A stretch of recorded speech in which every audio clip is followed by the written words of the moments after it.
Okay, so in this video we're going to be finishing up, and that means we're going to have to do a little quick rename here. We're going to have to call this, I think we're going to call this 10.6b basically. So these are 10.6b notes, because we kind of ran out of time in the last video, and this way I can take my time going through these problems. They are pretty important. I think the last video was a good solid 17 minutes, so we don't want to be kind of crazy with the length of the videos. You tried the Now You Try, so hopefully that was reasonable. Now we're going to talk about the area of a circle. We know we just referenced it in the last video. Area is pi r squared. I think that's no problem. I'm just going to go ahead and move past that. But I just wanted to make sure it was at least discussed quick. So this is something that we should kind of be able to, especially if we're in honors geometry, we should be able to figure out how much more pizza is in a 12-inch diameter pizza than a 10-inch diameter pizza. So when you go to that, you go to Papa John's or you go to Pizza Chef here in Millbury, you're trying to get a small pizza or a large pizza, and you know what the size it is. You know it's 8 inches or it's 10 inches or it's 12 inches. You can actually figure out how much more pizza you're getting and how much more it costs, and you can really do some math as to whether it's a good idea or not. That's kind of cool. So I want you to do this as in Now You Try. I mean, think about how much pizza there is in a 12-inch pizza, and then how much pizza there is in a 10-inch pizza, and then figure out how much more you're getting when you buy the 12-inch pizza. So pause the video and give that a shot.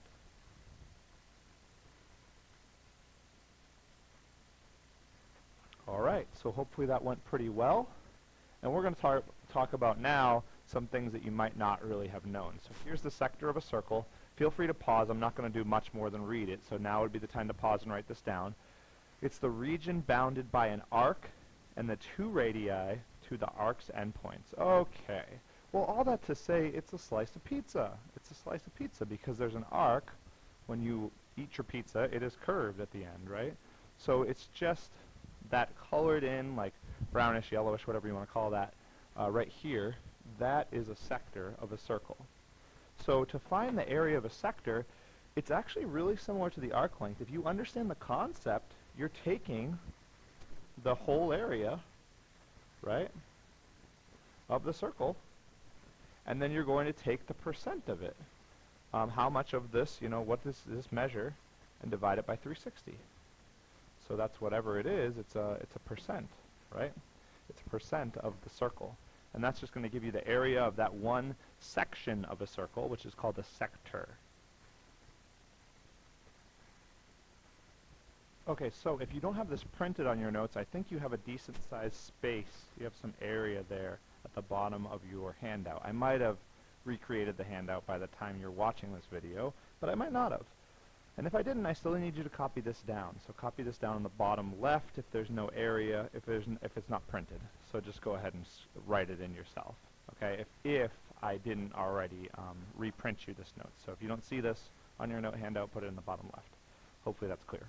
So we're trying to find the area of this sector here, ZOM, and it's 72 degrees. So I guess first I want to know the area of the circle, which is pi r squared. And they say in terms of pi, so leave a pi in your answer. So the radius is 20. 20 squared is 400, so it's 400 pi. That's the area of the circle. Now I need the area of the sector. Well, I know that it's 72 degrees out of 360 degrees. That's really as simple as that. So if that's the case, 72 out of 360, I think 6 divides into that 12, and 60, I think we can divide that by 6 twice and that by 6 10 times. So I think we have 1/5 of a circle. So the way that I would check that is I would do 72 times 5, and that's how I would know if it's 1/5 of a circle. So 0, 14, okay, so let's see, 10, so 5, that's 35, 36. So yeah, it's 1/5 of a circle. So all I need to do to get the area of the sector, okay, is going to equal 1/5 of that area of the circle. Not too hard of a concept. 400 divided by 5, I think, is 80. So I think the answer would be 80 pi for this sector. So you're going to luck out and not have a Now You Try on this problem. we're going to talk about finding a segment of a circle anyways. So again, you might not have this on your paper, and if you don't, you still need to copy down this definition, maybe even add a blank line piece of paper if you need to, whatever you got to do. Don't mix up a sector with a segment, because a segment is just that piece here, for a circle.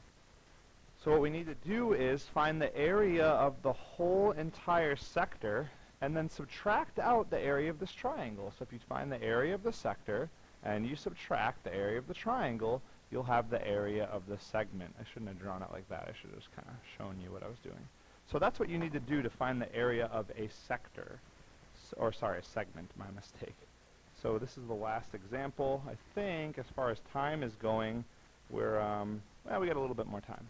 So we want to find the area of the segment, so we need to find the area of the sector and then subtract out this triangle right here, okay? So let's find the area of the sector, sorry. So sector and segment can easily get mixed up. Well, we know that that is, let's see. We know that that is an isosceles triangle. This is a tricky one for starters. It's isosceles, so we know that that's a 90-degree angle. It's 45, 45, 90. We know that this is 90 out of 360 for our percentage. And we need to multiply that by the area of the circle, which is pi times 10 squared. So 10 squared is 100, so we have 90 out of 360, which is, I think, 1/4 of a circle. I guess that makes sense, right? Times pi times 100.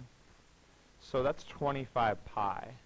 That's the area of the sector. So I'm just going to draw that whole thing in. That's this area, okay?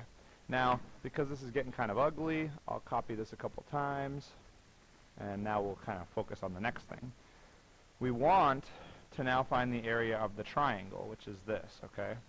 Well, area equals 1/2 base times height, so we're going to take 1/2 of the base, which is 10, times the height, which is 10. So the area of that is going to equal 1/2 times 100, which is 50, not pi.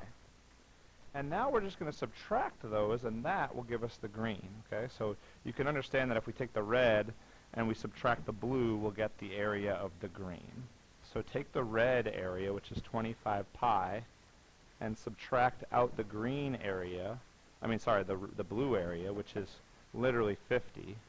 And I think, I don't know whether it's clear or not, whether we should be going for a decimal or not, but that is the area of the segment. Just that one little segment up there, that little slice across. So that's the area of a segment. So last thing on this video, and this is not too long so far here. We want to find the area. Oh, that's not going to be a good example. So I'm going to change that example. Give me 1 second. So this is going to be your now you try. So we have a circle with radius 12. Find the area of the smaller segment of the circle. So you know you're going to make a 60-degree arc, and that's where you're going to draw in your segment. Try not to mix those up. And then you're going to figure out the area of the segment. So you're going to need to find the area of the sector, find the area of the triangle, and subtract the two. It might be a little bit of a challenge, but I think you're up for it. So do the best you can do with that, and I will see you guys in class soon.